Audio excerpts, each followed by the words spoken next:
Everyone who's joined, we're going to start in a couple more minutes. Just give people a little bit more time to log in.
Hey everyone, I am going to start today's event.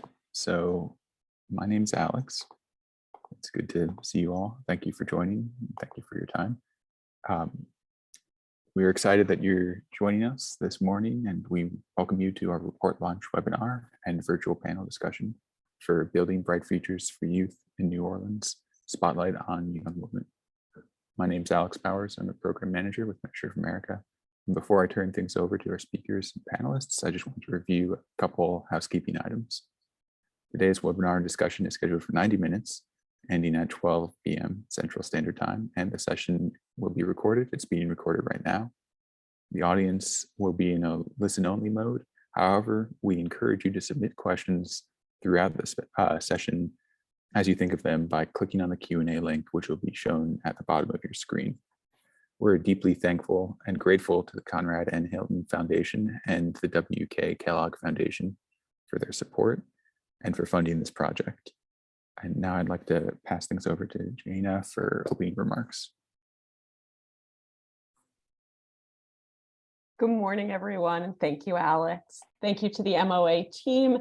And really, just on behalf of the Conrad N. Hilton Foundation, Elizabeth, we want to say thank you to our partners who've worked with Measure of America in advisory capacities to inform this report, to inform the report that this report builds upon, and provide the kind of critical input and context to the data.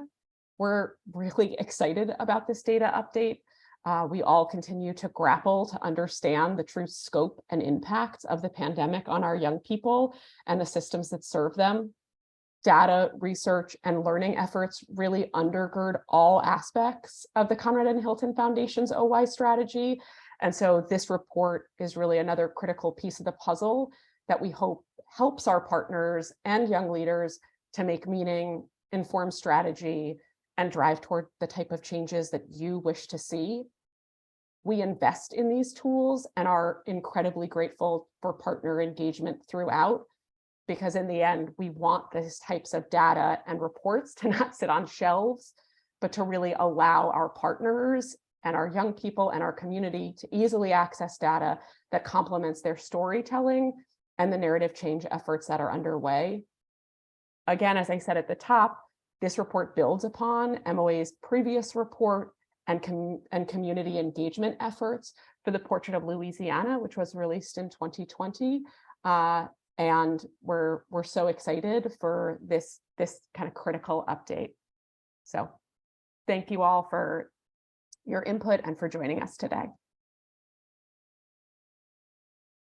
Great. Thanks so much, Jana. I really appreciate your being here and your partnership over the years for both of these reports.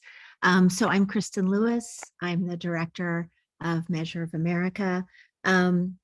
Basically, I'm just going to, advance. I'm just going to talk to you about our report and share with you the sort of the national context within which this is taking place. And then we're going to have an exciting panel of respondents, and I'm really looking forward to that. First, many thanks to our funders, the Conrad and Hilton Foundation and the W.K. Kellogg Foundation, who supported this work in New Orleans. We are incredibly indebted to our advisory panel of practitioners, policymakers, scholars, and leaders in the opportunity youth space in New Orleans. And we are also very grateful to our panel of young people who contributed their great ideas, their passion, and their own experiences about the experience of being out of school and out of work. And the report was really enriched by that interaction. So we're super grateful to that group of young people.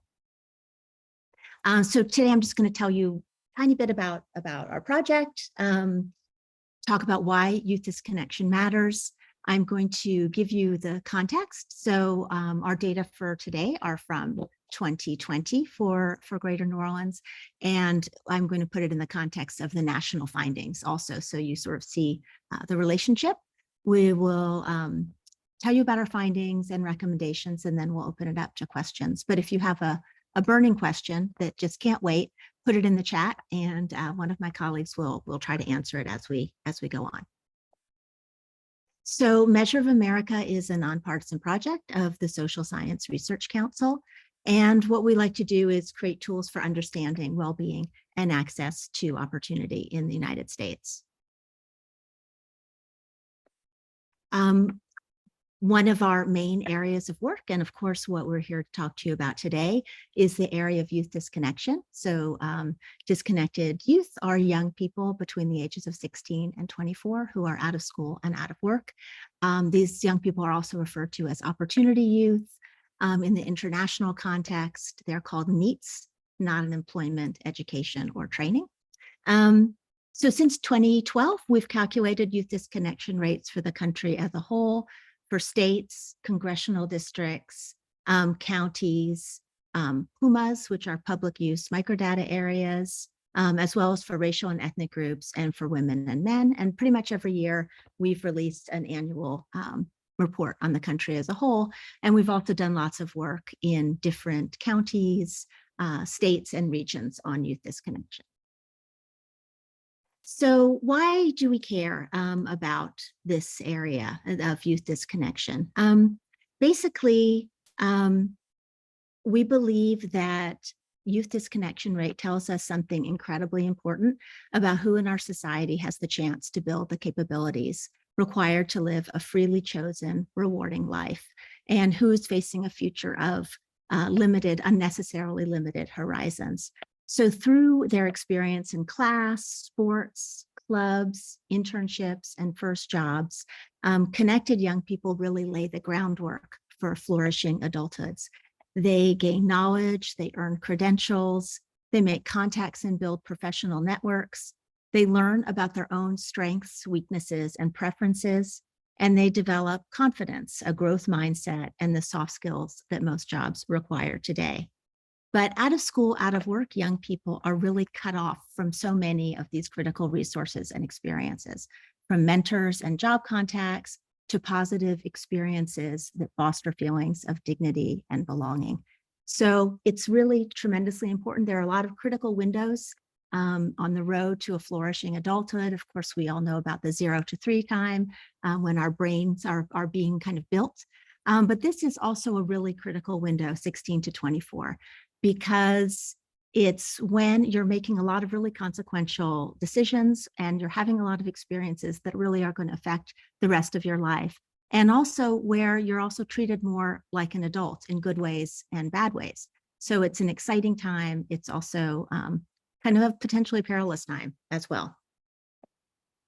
So why does it matter? You know, it matters, of course, for people's experience as 16 to 24-year-olds. We know all young people deserve to be happy and excited and engaged during this time. So it matters for the here and now, but it also has very long-term implications. So we did a study a few years back where we compared a group of young people who were out of school and out of work during these years to a group of young people who were connected to either school or work. And we used a long-term study called the Panel Study on Income Dynamics to do that. And what we found was that after about 14 years, by the time these young people were in their early 30s, people who remained connected during those critical years were earning about $35,000 more annually, adjusted for that's in today's dollars. They're about 45% more likely to own their own home, 42% more likely to be employed, and half again as likely to report excellent or good health. So these experiences in early adulthood, emerging adulthood, really affect us across the course of our life. And the longer a young person was disconnected, the more pronounced were the effects long term, which makes sense when you think about it. So as I said, we are using 2 sets of data. One is just for 2020 single year data, and then we're also using 5-year data, 2016 to 2020. So there are some caveats around this data, just for all the same reasons that everything was difficult in 2020 for all of us in all aspects of our life. So too were things made difficult for the Census Bureau in their efforts to collect information. So the normal workflows and methods of the American Community Survey, which is the source of our data, were disrupted. People weren't able to go into the office, census workers, they weren't able to call people, follow up by mail and things like that, which is what they normally do. There were lower response rates from April to June or so, which is really when COVID hit in earnest. And different groups were more or less likely to respond than normal. So compared to sort of the general way it happens, the respondents who did answer the survey disproportionately lived in single family homes, they had bachelor's degrees, they earned higher incomes, they were more likely to be married, they were more likely to be citizens. So those sorts of households got the survey, maybe they were working from home, they're like, oh wow, something exciting, we can fill out the survey. So they were more likely than normal to answer the survey. Whereas other groups were less likely to answer the survey. So renters, low-income households and families were less likely. And so those are the groups that are more likely to experience disconnection. So the people less likely to experience it answered, the people less likely answered the survey, the people more likely did not. And as a result, there were some real distortions in the data. And the Census Bureau corrected for them to a large degree. It improved the data quality. They oversampled and did things like that. But nonetheless, they didn't fix all the problems. So this is the best data we have available. But nonetheless, we think that if anything, these are underestimates. We think the rates we're showing today for the nation as a whole and also for New Orleans, Greater New Orleans are, if anything, they are underestimates. They're probably higher than this. So those are just some data caveats. And then just to build on this, in general, data are not available for all groups that we would like to be able to talk about because of the ways in which you're able to self-identify on the survey. That's one reason. So there's only the category of male and female. So people who are non-binary don't have any place to identify that. Some population groups are small, and as a result, there are too few samples, too few survey responses from those groups to create a reliable estimate. And some people, have been, I've realized recently in recent kind of presentations that we don't explain that well enough. So I'm just going to try. So for instance, we don't have enough data to give estimates for Asian young people in Greater New Orleans. And you might be thinking, well, there's a sizable Asian population in New Orleans, which there is. Why is that? You think about it though, we're concerned with not the whole Asian population, just people 16 to 24. So that's already a smaller slice of the population. And then on top of that, we're looking at people who are both not in school and not working. So the numbers get really small. And so that's why we have this difficulty. We try to make invisible in the data groups, visible through other means, through interviews, storytelling, things like that. And we understand that this data can be quite painful and unpleasant to encounter. And, we feel the same. That's why we work in this area, because we think the issue is really important, and inequalities are really disturbing and shocking. And we're also quite mindful. There are a lot of critiques about data colonialism, and so forth. We are very mindful of them, about how language and practices can be harmful. We think on the balance, it's important for policymakers and others to have this information. And so we persevere with the data, but we understand that it's not perfect, and we're not saying it is, basically. So after all those caveats, let's talk about what we found. I'm going to first talk about the national context because it's important. It affects what's going on, of course, in Louisiana and New Orleans as well. So basically for 9-10 years, we saw a real decline in the youth disconnection rate. In 2010, it was 14.7%. Those were the years following the Great Recession. So disconnection was still extremely high. It lingered for quite some time before starting to fall. And on the eve of the pandemic in 2019, it had fallen to the lowest point in some time, down to 10.7%. And then, of course, we see this sharp uptick thanks to COVID-19 to 12.6% nationally. And again, if anything, we think this is an underestimate. Go. So if we again looking still at the national rate, it's 12.6% of young people 16 to 24 are out of school and out of work. That's about 4.8 million young people. And if we look at the range by state, it goes from 7.8% in Nebraska to 19.6%, about 1 in 5 young people in New Mexico. And of course, and the Louisiana rate is also here. And so you can see where Louisiana falls in about the, in the bottom 5 or so in terms of the youth disconnection rate, 16.7%. Here again, we're looking at the country as a whole, and we're seeing the rates by race and ethnicity. We see the low is among Asian young people, 7.3%, the high Native American young people, where the rate is a pretty astonishing 23.4%, almost 1 out of 4 young people. When we add gender to this, we see that Native American men have the highest rate, 25.7%, followed by Black men, 22.5%, and Native American women, 21%. Black women also have a fairly high rate, lower than their male counterparts, but still 16.6%. Latino women and men have about the same rate, 14%.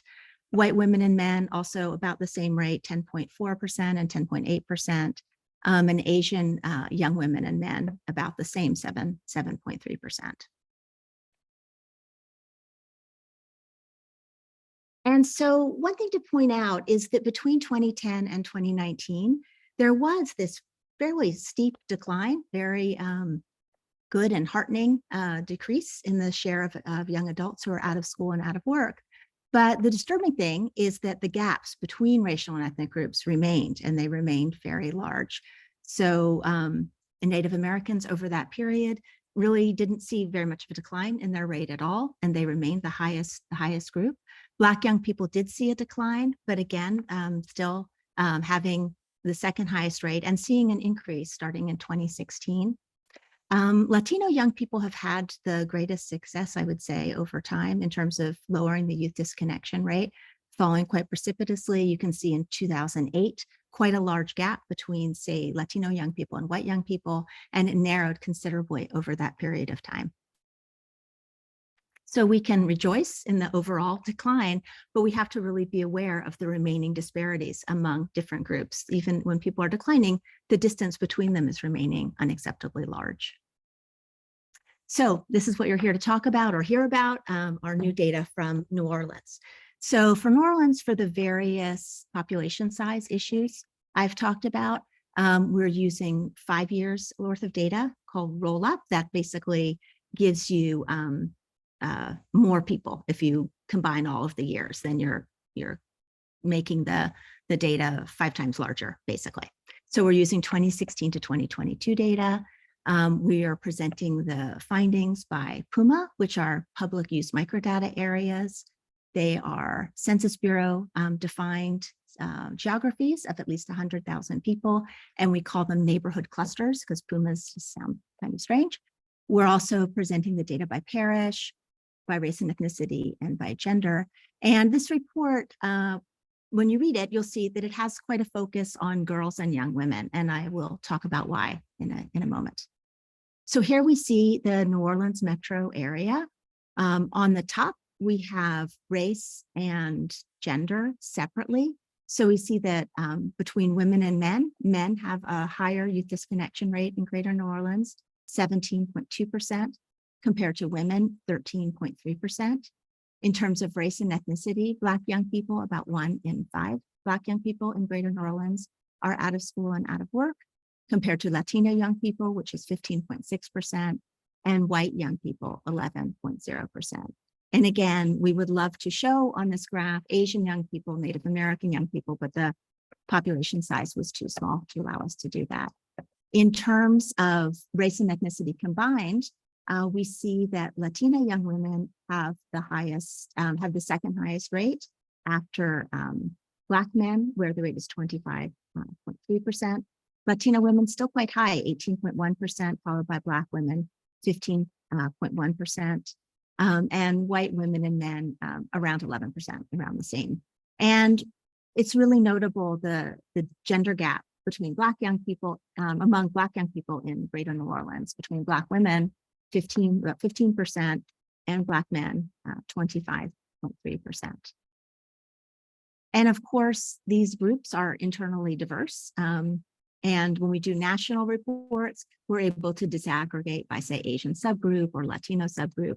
But for population reasons, this is the best we can do here. You might be wondering why Latino men are not in this bottom row. The sample was, again, unreliable for that group.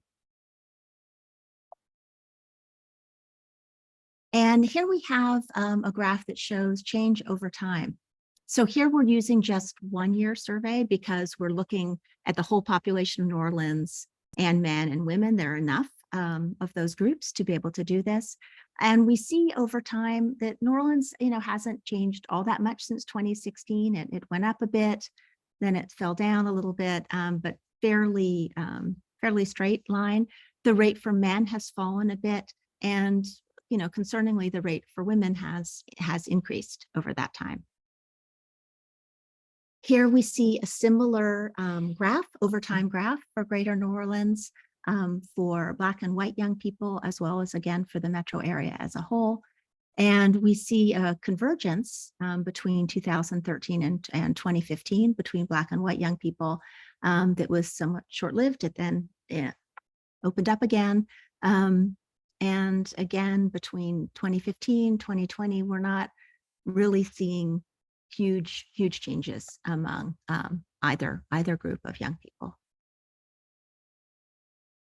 Okay, so now we're back thinking about New Orleans as a whole, and we're looking at characteristics of people who are connected versus people who are connected by gender. So we see that overall, as we mentioned earlier, for young women, the disconnection rate is 13.3%. For young men, 17.2%. But there's some significant differences between disconnected young women and men, as well as between disconnected and connected young people. So when it comes to poverty, young women who are opportunity youth who are women are very likely to live in poverty. 34.7% live in a poor household, compared to 20.7% of connected young women. In terms of men, 30% of disconnected young men live in poverty, compared to 17.1% living in a poor household. So a couple interesting things about this. It seems that girls and young women, be they connected or not, are more likely than boys and young men to live in a poor household. And then the difference between disconnected young men and women, young women, again, much more likely to live in a poor household than their male counterparts. Here we have a similar graph showing disability. So again, disconnected young people are on the left and connected young people on the right of each of these pairs. We see that out of school, out of work, young women and girls are about twice as likely to have at least one disability, something that interferes with their daily life, as connected young women and girls. And for boys and young men, not only are disconnected boys and young men more likely than their female counterparts to have a disability, they're much more likely also than their connected counterparts. So about 3 times as likely as connected young men, and significantly more likely, half again as likely as their female counterpoint. So it seems that disability really does have a disproportionate effect on the ability of boys and young men to work or be in school. And then in terms of motherhood, out of school, out of work, young women are about 3 times as likely to have at least one child as connected young women, so 23% versus 7%. We don't have the information on men. Disconnected young men and connected young men are also fathers, but the census doesn't collect information in that way so that we can't really make a comparison. So one thing we did focus, as I said earlier, in this report was on girls and young women, particularly young mothers. And it's really important to understand sort of how wage inequality for young people really affects not just women themselves, but also their families. So about 1/3 of children in Greater New Orleans are being raised by a single mom, compared to just 1 in 4 in the country as a whole, so much higher. And this really matters for kids because single female householders with children earn about half of what male single householders earn in New Orleans. About half of single dads with children own their own homes compared to just 32% of single moms. And half of single female households with children in New Orleans are below the poverty line. So that's compared to just 1 in 4 single men with children and just 8% of married families. So it matters for the women themselves, but also clearly for their children. Here we see the difference in terms of educational attainment for out of school, out of work young people and connected young people. And in terms of having an associate degree or higher, so an associate or bachelor's degree, disconnected young people, only about 5.4% of them have that compared to 11.5% of connected youth. Some college, 19% of disconnected young people compared to 31.3% of connected youth. A high school diploma as the highest degree. So about half of out of school, out of work young people in Greater New Orleans have at least earned their high school diploma.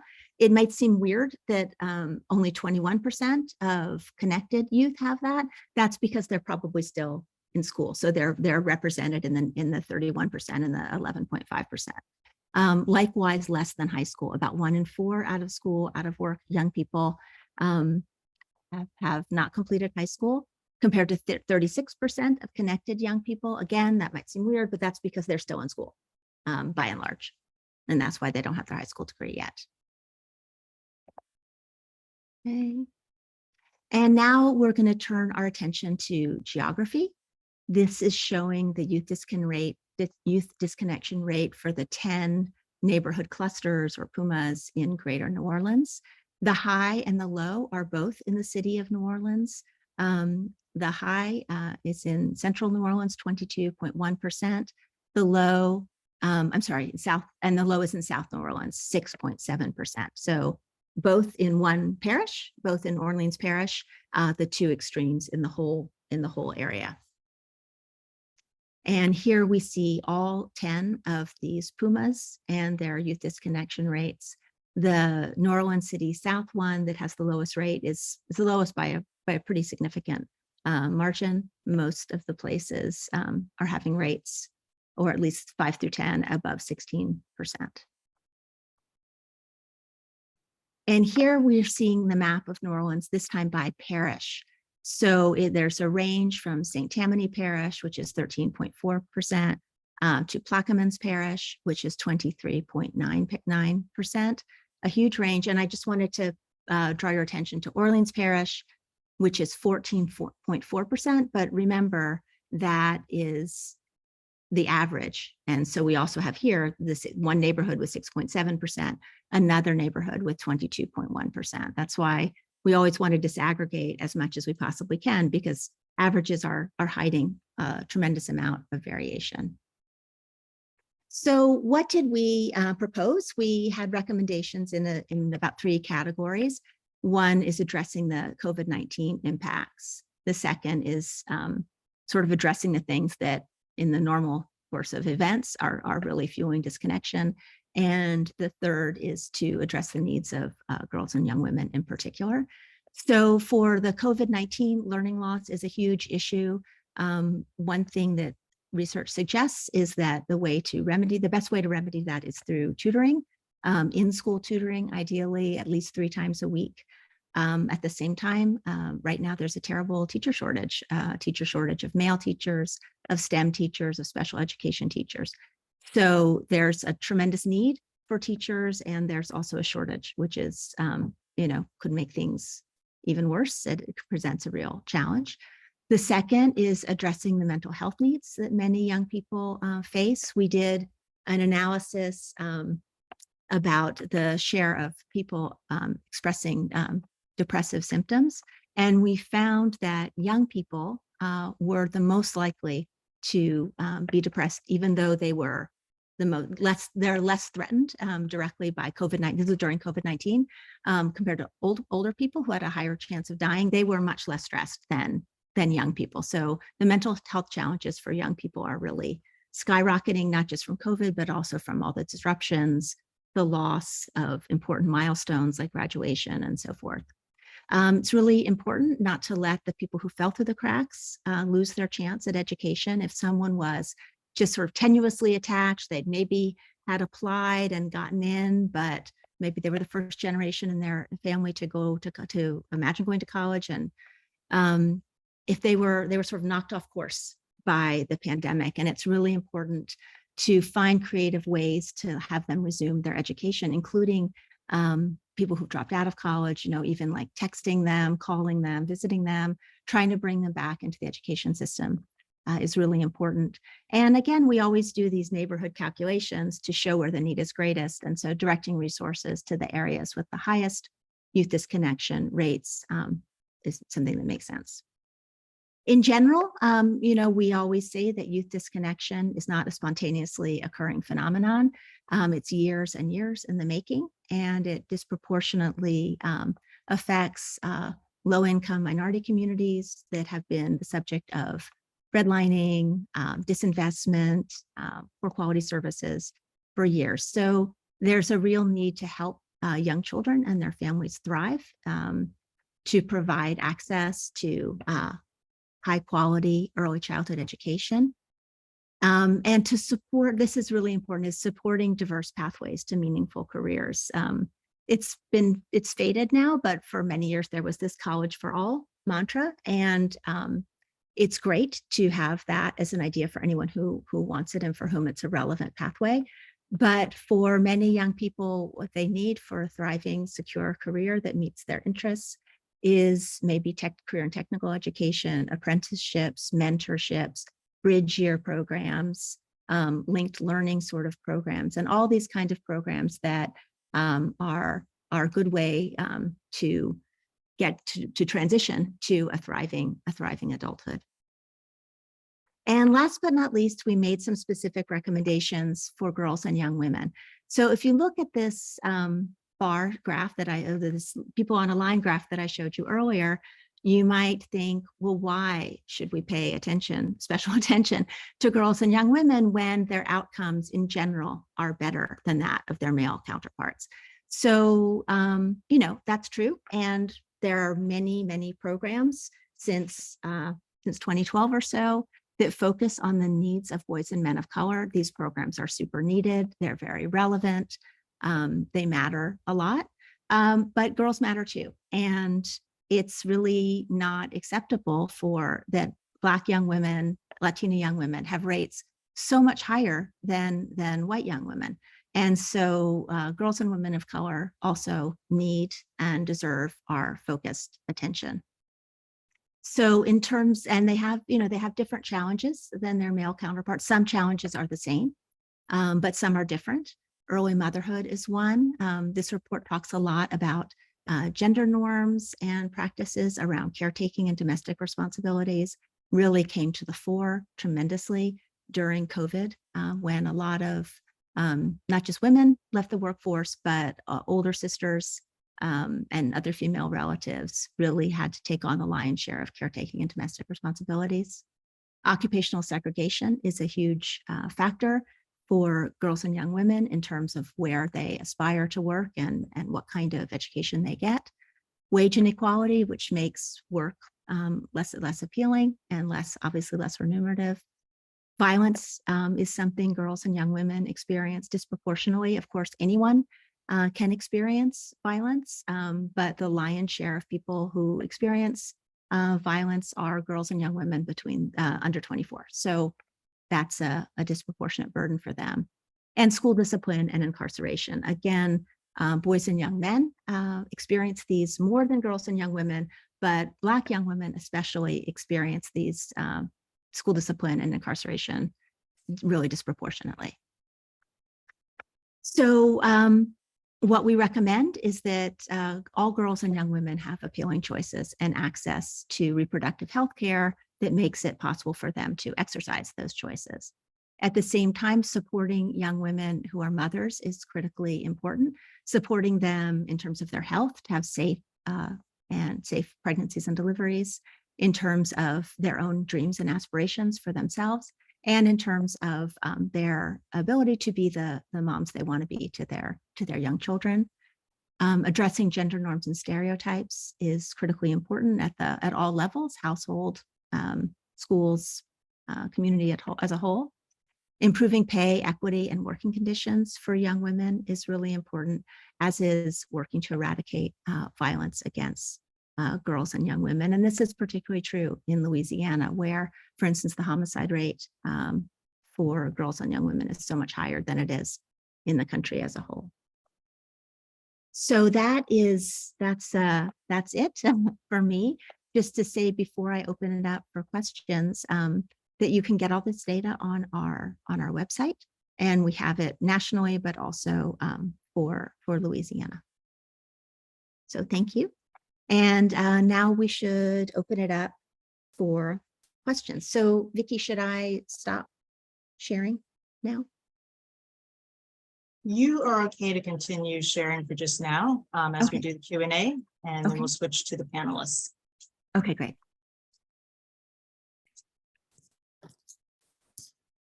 I just want to add too that if you go to our website, you'll be able to download this report and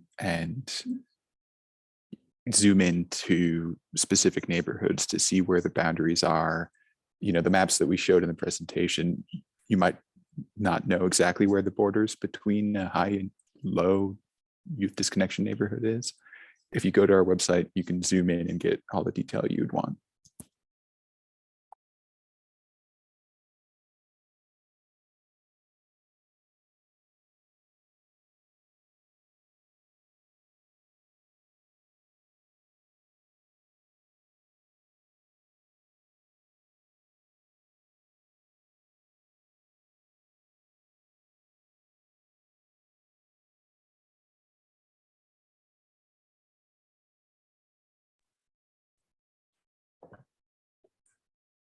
So again, if you want to, go ahead, Vicki.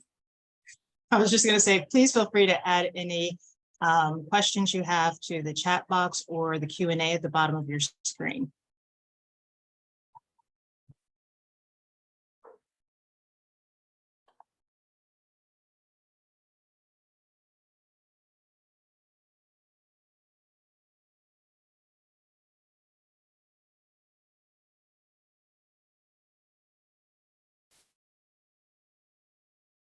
if you think of other questions later on, you can put them in the chat box even when we are having the panel discussion.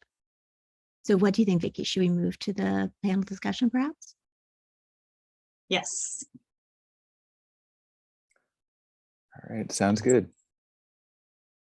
A big thank you to all the panelists for taking time out of their days and busy schedules to share their expertise during this report launch event.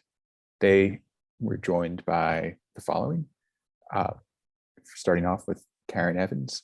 Karen Evans is the Executive Director of the New Orleans Children and Youth Planning Board, CYPB, the organization's inaugural director, hired in October 2016.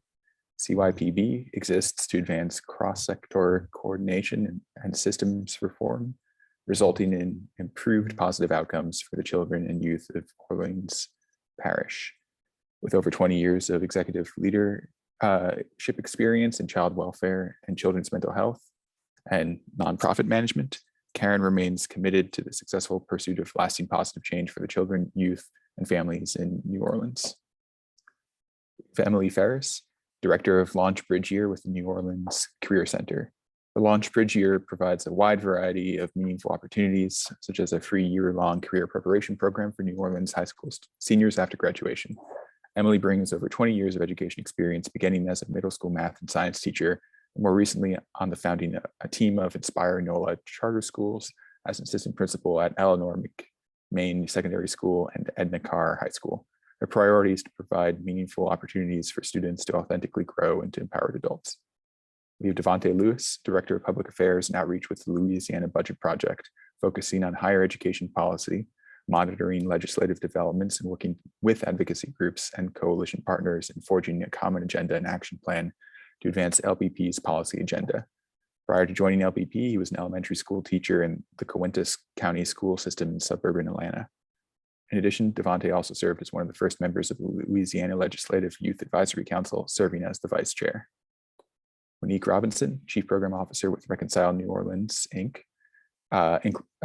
Cafe Reconcile supports young adults ages 16 to 24 as they transform their lives by encouraging their personal growth, providing workforce development and training. Monique has over 20 years of experience in workforce development, including direct services and program management. Monique's focus is on youth development, workforce development, reentry, and career pathways with an explicit focus on equity, opportunity youth, and individuals impacted by the criminal justice system. So we're hopeful that this report will be used by key stakeholders, youth serving organizations, legislators, practitioners, and philanthropic organizations to work across communities of practice, institutions to improve outcomes for youth, particularly young women in NOLA, to develop a holistic and comprehensive approach to program development and services, to implement policies and legislation that support the overall well-being and expand opportunities for youth and young adults experiencing disconnection, and to track progress over time. To start the conversation, I'll provide panelist questions, but I encourage everyone, any participant, to also submit their questions for panelists in the Q&A box during the discussion. So thank you Alex, all. before we get started, can we go back? We did have one question from a participant that is for Sure. Kristen. So Kristen, if you could respond, how is poverty data captured for men in the census? More women take advantage of federal services than men, so wouldn't this skew the data? Yeah, that's a super interesting question. There are different kinds of data. So were we to use what's called administrative data, that's data that the government keeps on who's using public services and things like that, that could happen. But the census is what's called a household survey. So it's sent to everyone's household and people fill it out. And so when you fill it out, you mark if you're a man or a woman, you provide information about your wages and salaries, and then, send it back to the Census Bureau. And so then the Census Bureau puts all that information together, and that way they're able to say, of the 100, I'm just using 100 because it's easy, of the 100 men who filled out the survey, 25 of them have wages and salaries that place them below the poverty line. And so that's how you can say 25% of men in this population are living below the poverty line. I hope that answers the question. Thanks, Kristen. Back to you, Alex.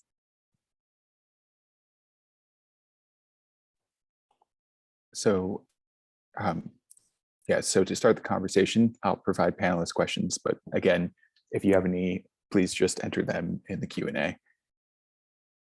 So for this first question, I invite everyone to weigh in.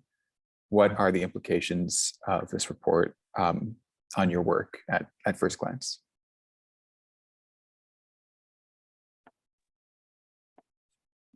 Hey, everyone. I would say programmatically, I'll go ahead and start. Monique Robinson, Catholic Reconcile. Just from a programmatic standpoint, it informs how we are going to strategize our service delivery, right? Who are we going to target? Who are we going to partner with? What are we going to include in future proposals? How are we going to engage our current interns and alumni? A lot of valuable information, especially if you're in, the midst of strategic planning and or working on other boards or organizations in the city. So yeah, definitely helpful around what the most current data is and what it's saying. Good morning. I'd love to add in. I'm Karen Evans from the New Orleans Children and Youth Planning Board. And I think one of the things I completely agree with what Monique just laid out. One of the things that I think it offers us is a way to lean in terms of advocating for girls and support for girls, that we don't really and haven't really seen the data laid out in a way that gives us what we need to push forward well. And so this really does provide a base of data that allows us to question where it's not lifted up and ask for attention to be paid in ways that are difference making based on the data and categories that are demonstrated where we really need to support better. And then the other thing that I think it offers us in New Orleans is a specific view of where emphasis can be applied based on place. And so there are locations that are intensely affected, and there are girls who are also intensely affected. And so now we've got the information that can better drive our directional cues around how we advocate, plan, and move. And that's what I would offer up as a way to consider our use. Hi, Emily Ferris from New Orleans Career Center. I'm thinking about this really from what kind of opportunities are we providing to our young people and ways to connect with them before they actually become disconnected. At New Orleans Career Center, we have different pathways that connect with young people, both in high school, post-high school, and then once they're in adulthood as well. So we want to try to catch them before they reach the cracks, and then how do we get there kind of thing. I think the other thing that's in this report is really good clues about supports that are critical to keep our young women in particular. And I'm thinking about those childcare supports, those mental health supports, and those kinds of things that go alongside programming. The other thing I want to say is I was so glad you said about CTE programming, Kristen, because that's what we offer. So it's nice to hear that as a recommendation as well, but those other supports have to come in line with it for our young people to succeed. Hey everyone, it's Devontae Lewis from the Louisiana Budget Project. And I would say to kind of summarize or build upon the points that everyone else has made, is that it really focuses when it comes to policy development. It's the work that we do at the Budget Project is about the intersectionality of certain policies. I think oftentimes when we talk about young people, our focus is always on school performance scores, are on what types of career pathways that we need to develop, which are both great. But what I think this report highlights is some of those places in public policy that we don't think oftentimes when we're talking about young people, in terms of housing, in terms of economic security, and how the family support system will either help or hinder success in those two areas. And so I think it is broadening the conversation about when we talk about young people, about just education and jobs. We typically always get an education and workforce, which is great, but it's the services and it's the systems around education and workforce that really will make a young person successful or not. And so this report highlights, and especially hearing their voices and seeing the policies in real numbers, where we are not adding young people's voices. Because when we talk about housing policy, sometimes we're not thinking about a young person. And that is very vital to their success in education or workforce is whether or not they have somewhere safe to go home to at night. And so I think this is kind of building the connected story of why certain other policies that we would not consider about youth policy are actually very important to the success and keeping youth from being disconnected. Thank you, everyone.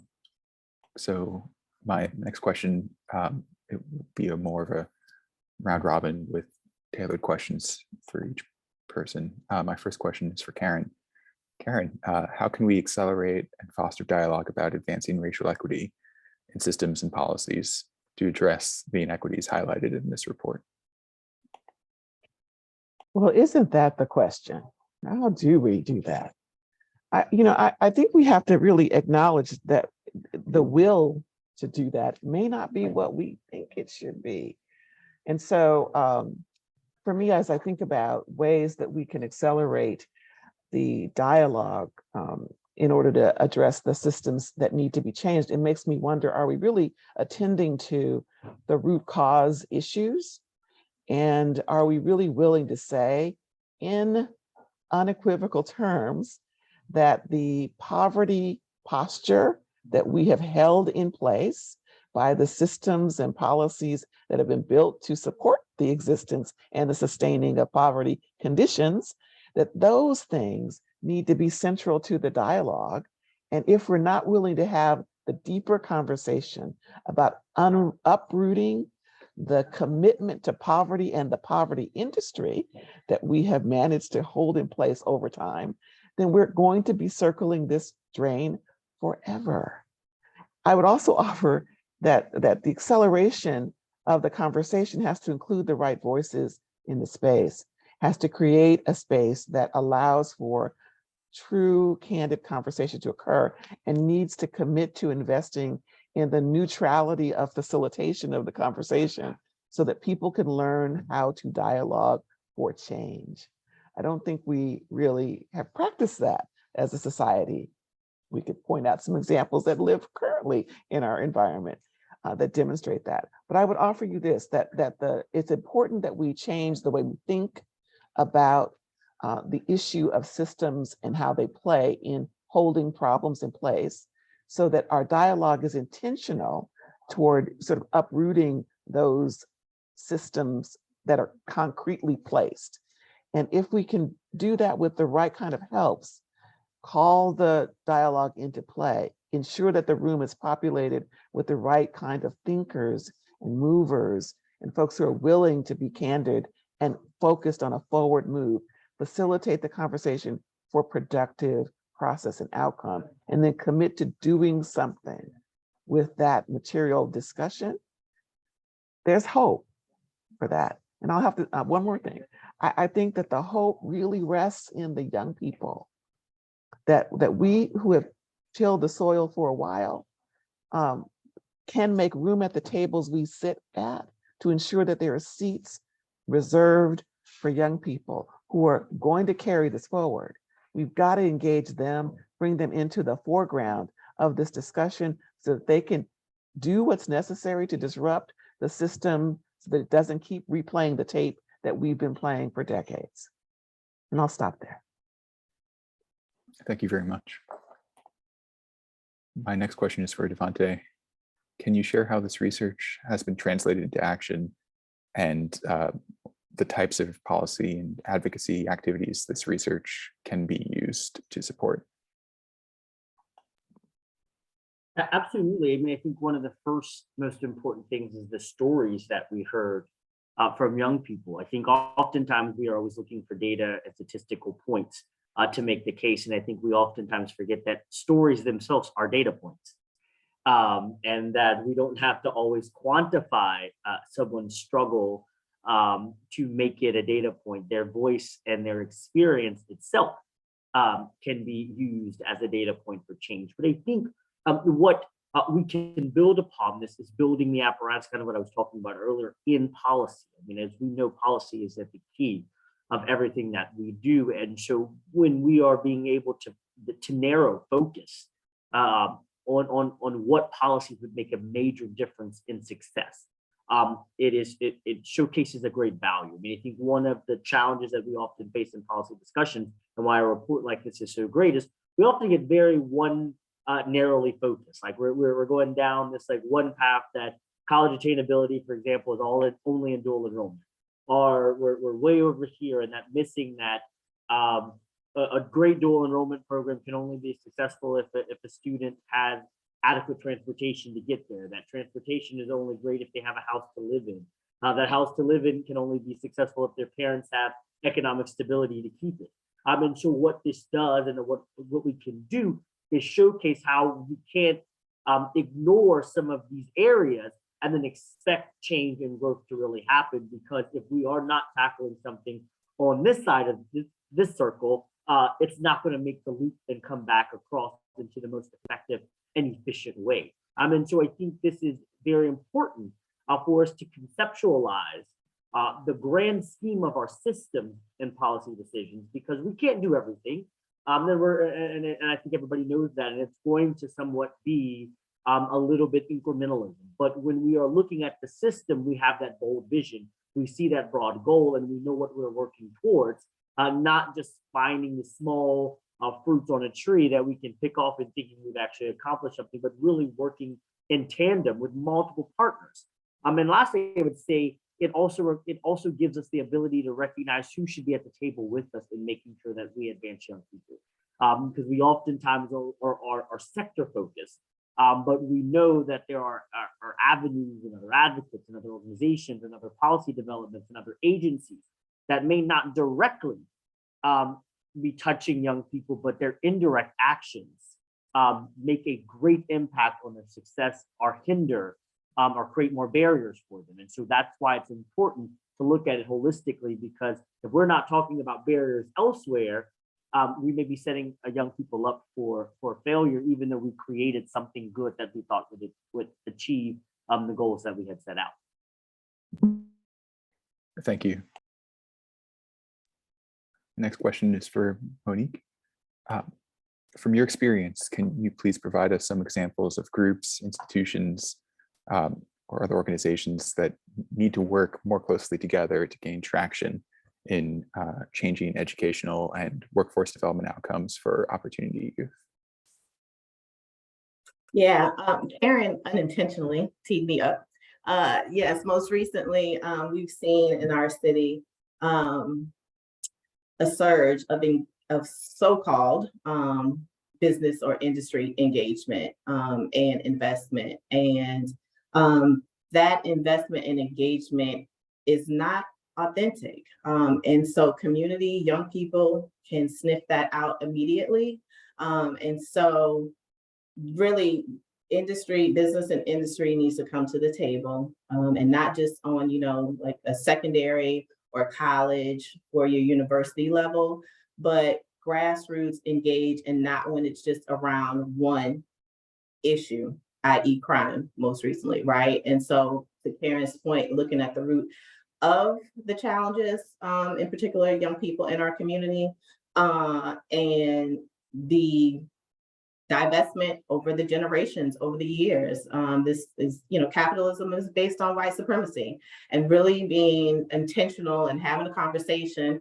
Many industry leaders they don't want to have that conversation about diversity, equity, and inclusion. And so therefore, to Karen's point, we're going to continue to circle the drains.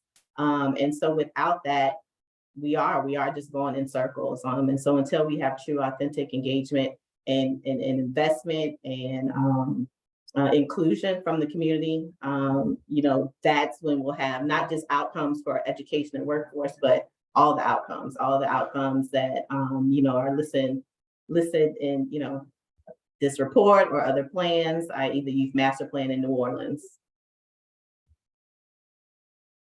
Thank you.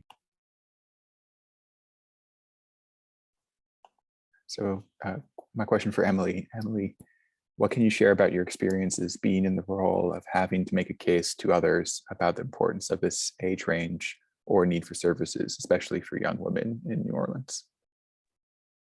That's a really good question. I worked in the K-12 world for about 20 years before I came totally over to workforce development. And so I feel like I'm making this case all the time, especially because I do speak with school administrators and leaders quite a bit about what kind of programming there is beyond college, right? And there's often the perception that workforce development or other options that are not college are for the lowest students or the ones who didn't measure up to standards in high school. And quite frankly, that's often boys that they think about, right? And that can be true in some cases, but there is the case that I'm constantly making to school leaders and the decision makers that impact what students are doing about how the college only option often just blocks opportunities for so many of our brilliant young people. Louisiana offers the TOPS in-state scholarship for students who meet GPA and ACT criteria. And that's helpful for so many of our young people, but the number of students in New Orleans public high schools who qualify for that has gone from 52% to 25% in the last 4 years. And a lot of that are those same impacts that the pandemic had, that hurricanes, that really major events have had, and so many disruptions. But it has created, as we say, more cracks for young people to fall through, and that creates a need for just more accessible programming and opportunities. And I think about high school and what kind of experience that is for our young people and how they may be kind of like funneled to a certain sort of option. And a couple of our students, one of our students came to us the first year that we started our bridge year programming, and she went to her college orientation and she said, oh my gosh, it's too big. This doesn't feel like me. I need something that will give me more individualized attention. So she came to us and she got her CNA certification, and now she's finishing out her LPN certification. So she was able to go forward and get some work experience along the way instead of being in a college environment where she felt like she didn't fit. And I think of another one of our young people who high school was a real challenge for her, and that was academically, that was also, and then it manifested in a lot of behavior issues. And then she got labeled, and she was labeled in ways that are really, really hard to escape when you're in certain environments. So frankly, she came to us to have a soft place to land, and a place where she could totally redefine herself. You know, after high school, a lot of our young people lose their support networks and they really, really flounder. So what we seek to do is to provide a place and support for them as they pursue their careers and that kind of thing. So they're getting their certifications and going to work along with the support and frankly, along with a new label, a new identity that they can attain. Thank you. So now I invite all of you to weigh in on this question. What advice do you have for scaling what's working now in terms, it can be any type of program or initiative, any effort to address the complexities of youth disconnection?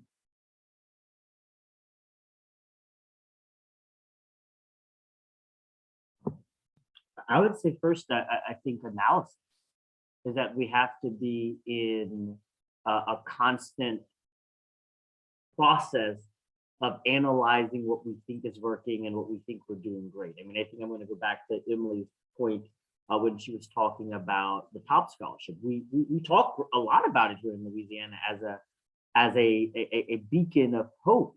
But have we done the analytical work to say, like, and highlight the problem that Emily just raised, that, well, we're not reaching all of the students. We know for a fact that TOPS has an ACT requirement. And when we're talking about being equitable, we know that the average ACT score for a Black student in Louisiana is around 16, 17. But to qualify for TOPS, you're at 20 and 21. So if we are really talking about building a pipeline and removing barriers, it requires that analytical work to say, let's stop and say, we have seen great things in this program from other people, but let's examine and make sure that it is working for all and as we intended it to do. And so I think this is one of the most important things that reports like this and what we're talking about matters is the constant analysis, not of just the problem, but of the work that we are doing to solve the problem.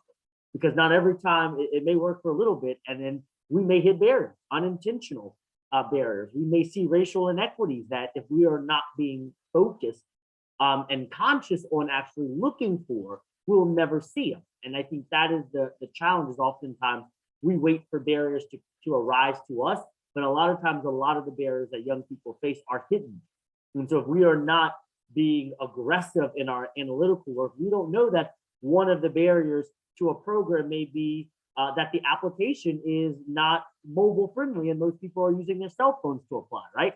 And so it may not be a problem that no one knows about the program. It may just be the way we have designed even getting into a program is so complex that it is. And I think the last point I would say is that analytical work matters. I heard something at a conference I think we were all at just a few weeks ago was about if we're having to create navigators for certain programs, that typically means there's already a bunch of barriers there that we should be evaluating. Because if we're trying to have if we need a navigator to help a young person get through systems, that may mean the system's already too complex in the first place. So instead of thinking about how do we add more navigators, maybe we should be thinking about how do we make the system easier and more effective for young people to utilize and become a part of. I'd just like to add, thank you, Devontae, for plugging in the piece that we create the thing that demonstrates that our system design doesn't work. That whole navigator role is so interesting to me because I think about that as it relates to youth disconnection. It's as if we permitted ourselves to have it. That the idea of an opportunity youth community is sort of permissible now, when what we really should be examining is what are the systems that allow young people to fall through a crack that we hold in place?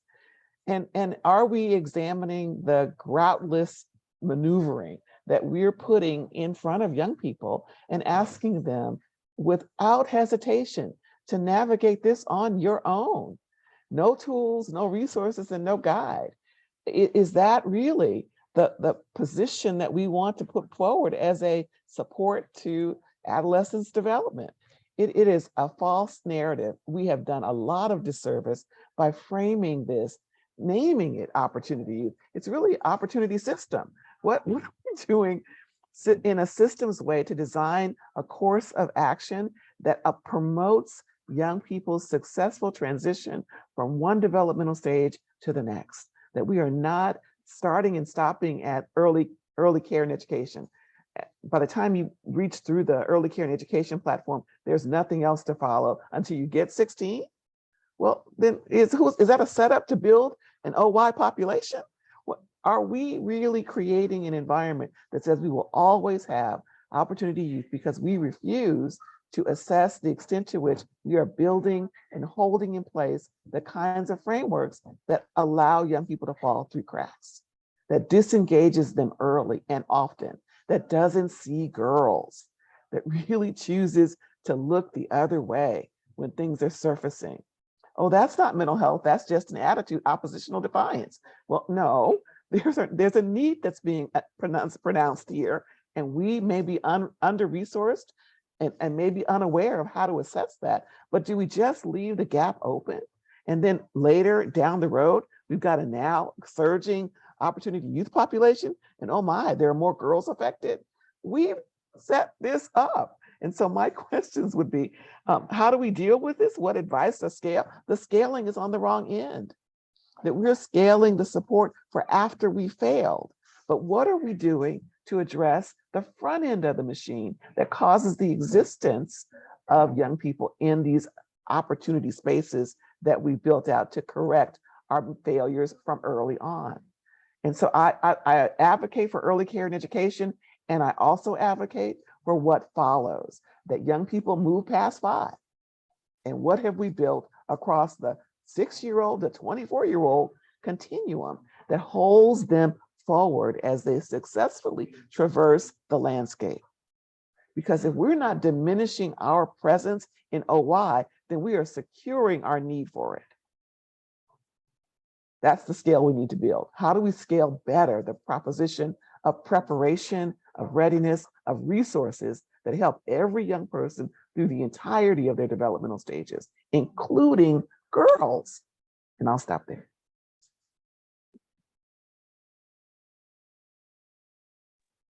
Some of the things that I've been thinking about with this question in particular is just that programs that expand options are more important than ever, right? We have, like Karen, like you said, we have so many programs and design systems that diminish options and reduce options. And so we just have to have things that expand them.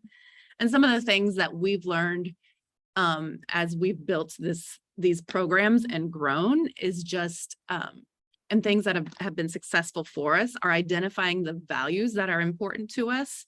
And then as things adapt and evolve, like sticking to those values. One of the biggest ones for us is belonging and really building relationships with our young people so that they know that they can trust us and keeping them centered in the work that we do. We want to make sure that our young people are informed and empowered as soon as possible and that we build that trust with them. One of our young people who joined us this year, she told us when she applied, she was very, very skeptical of our programming because she had been held back and because she had, as she told me, she had received a lot of gaslighting in programs like this before. She said, but I took a chance and I keep coming back because now when I come, every single person from the minute I walk in the door till I leave is asking me, how am I doing? I'm trusted, I feel important, and I feel like I belong. So it's a safe place for her. And if that safe place doesn't exist, they're not going to come back and they're not going to succeed. I think anything, and I think back to my early days working with Karen and the Children's Youth and Planning Board, and that connection to a caring adult, whatever system it is like the most important thing. And so I think that's where there's opportunity to scale, because again, going back to trust, young people in the community they know it, it's intuitive. And so if you have that trust and they have that connection to you or your community, whatever it is, wherever it is. And listen, New Orleans is built on community. And I think we have gotten away from that. Specifically, driven by the next initiative to, solve the next problem, which hasn't been quite effective. It hasn't been effective at all. And I think the other thing, and everyone has kind of said it, that, and y'all highlighted it in a recommendation, that recognizing and acknowledging there's not one size that fits all. This report really reflects the differences amongst youth opportunity, young people 16 to 24. It's not just a blanketed statement. And I think this is a required read along with, again, the Youth Master Plan is a required read for anyone that is going to engage in a community of young people. Yeah.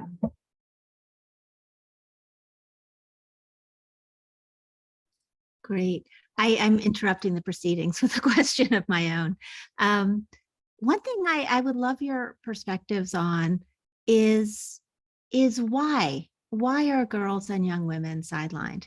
I mean, I think with the Office of Community Solutions of the White House in 2012, created this report on opportunity youth, and they didn't say anything like only concentrate on boys and young men, but the response, all the kinds of programs that developed in response to that report were very much about boys and young men. And there still has been just this absence of a meaningful response or a recognition that girls and young women matter as well, that their dreams and aspirations are critically important. And when that report first came out, the rate it had only just switched. So girls had long had a higher youth disconnection rate than boys, and it had recently changed. But still at that time, Latina young women had a higher rate than Latino men, and the same for Asian young women. So it wasn't like cut and dried. You could see both populations having challenges. So what do you think accounts for that?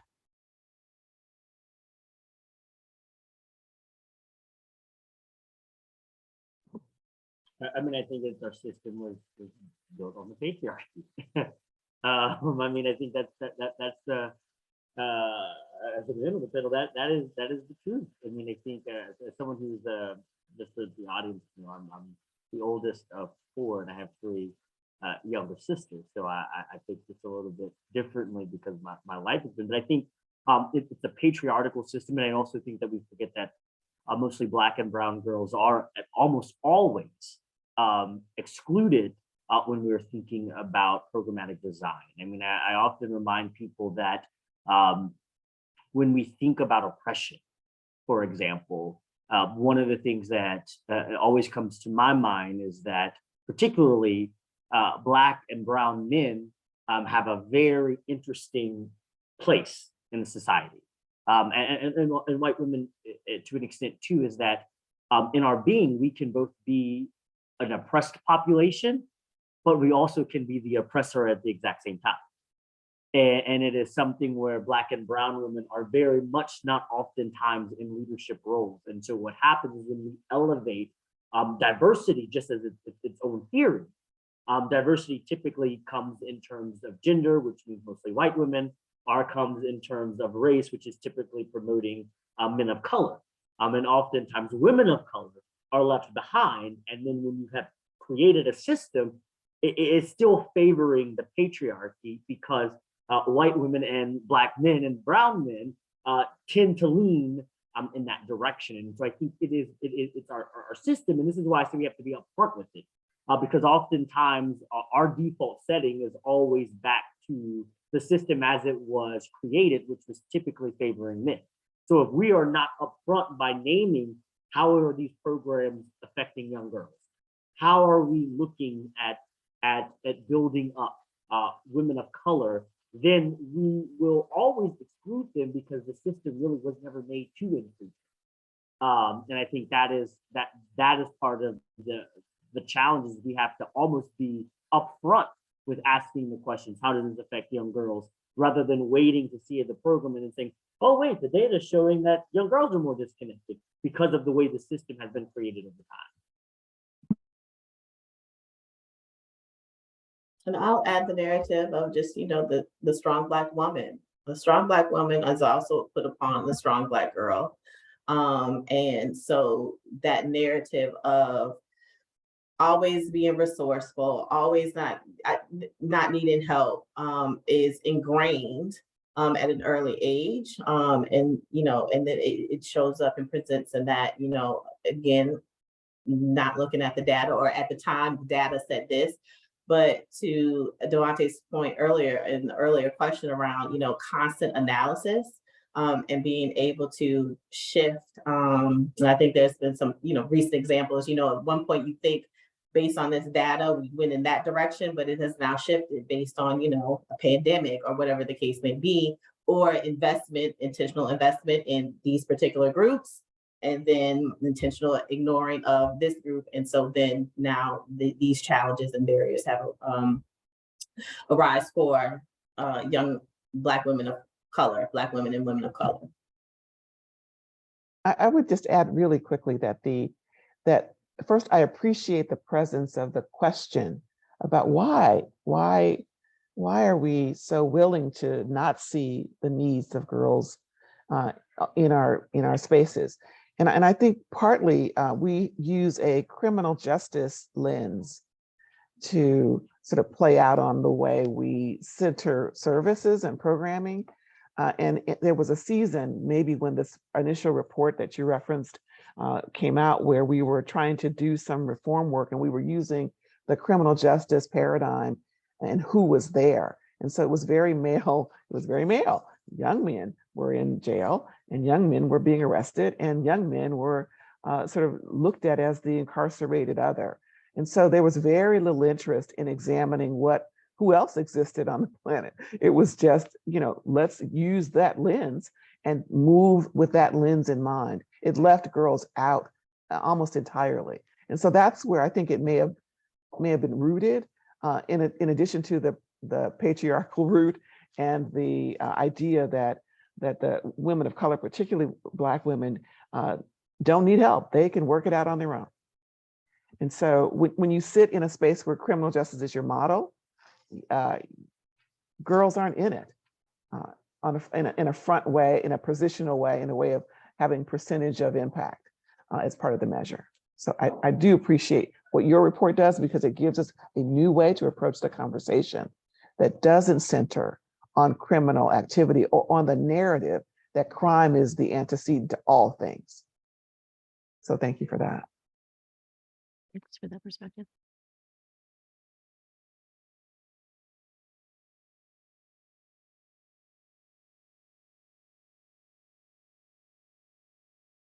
Thanks so much. I was thinking about this so much when I was when we were working on this paper, and I heard a really interesting talk. It was in New Orleans, actually, at the Hilton Foundation convening about all their programs. And the speaker just sort of talked about many programs as being an extension of ways to control Black men and women, Black men and brown men, especially Black men. And that sort of impulse just also leaves girls and women to the side, and I was very struck by that as well, because I mean, these programs should not be about controlling, it should be about freedom and flourishing, and the freedom and flourishing of everyone, including girls and women.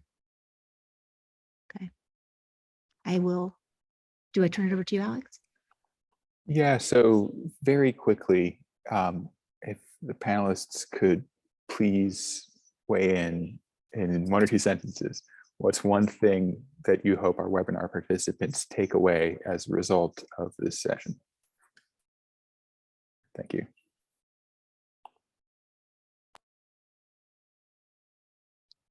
Really quickly, that we can find hope in our young people, that what you see is not always what you get, and that if you would be a safe place to land, as Emily mentioned, if you would be warm, if you would find a way to be receptive to the voices of young people, you will find ways to lift them up, to help them advance. There is hope to be found there, and that includes girls.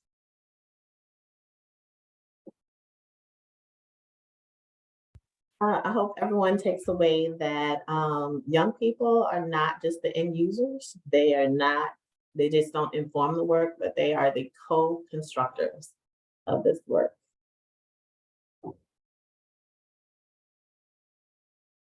I think Devontae said something really interesting when he talked about analysis and knowing what the problems are and studying that. And then I think there's also the step of taking it a little bit further and learning the stories and learning who the young people are and what their struggles are, so that you can help them figure out how to flourish. I really like that word of flourish. Thank you. And I would say this, value stories and value people's experiences. I mean, I think oftentimes in this work, we are so interested, and it's a noble thing. I don't want to sound negative. It's a noble thing. We are so interested in helping people. But as I often say, sometimes we have to watch and make sure that we're not trying to save people and serve people, because what they don't really need is a savior from us. They just need help navigating their own lives. And so I think that's what's the most impactful from this, is the reminder of this data points that Kristen pointed out probably are no surprise to the actual young people. Our job is to now elevate their stories into action, so new and more young people aren't facing those same situations. And so that's the real takeaway, is that the research should be elevating their voices, not creating their voices. Thank you. And thank you all for being such excellent panelists and for taking the time to prepare and to carve out of your days to spend with us and to form and promote this research. So I'd like to turn it over to Kristen for our closing remarks. Great. Thanks so much, Alex. And I'd be remiss actually if I didn't thank Alex, Vicki, Ruben, and Rebecca, our colleagues who have been working like lunatics on finalizing things for the last couple of weeks. I'm really grateful to their commitment. I am, as Alex, just incredibly grateful to all of you for sharing your thoughts and your time with us today. I want to, in closing, I really want to encourage all of you in the audience and also all of you on the panel to really reach out to us to tell us if you're using this report at all and how you're using it. Also, we'd love to hear what's missing, what you would like to see in our next report, what kind of stories or examples are not there and we should elevate. We really want to know. We don't want to write reports that sit on a shelf. We want to write reports that are helpful to people who are actually doing the work. So the only way we'll know that is if you tell us. We also want to know, if you need any help or clarification or anything like that, just reach out to us. We're here. And yeah, so I just feel incredibly grateful to all of you. Hopefully you'll start hearing about this report in the press and so forth. We were advised, given the elections and so many important elections were undecided, to kind of hold off till after Thanksgiving, trying to kind of get this report out there. So we're taking that advice. But if any of you have any events you want us to speak at or present at, or if you want any infographics or anything, we're here for you. Okay. So thank you again so very much. And yeah, it was an honor to share this time with all of you. Thanks. That's it. Great.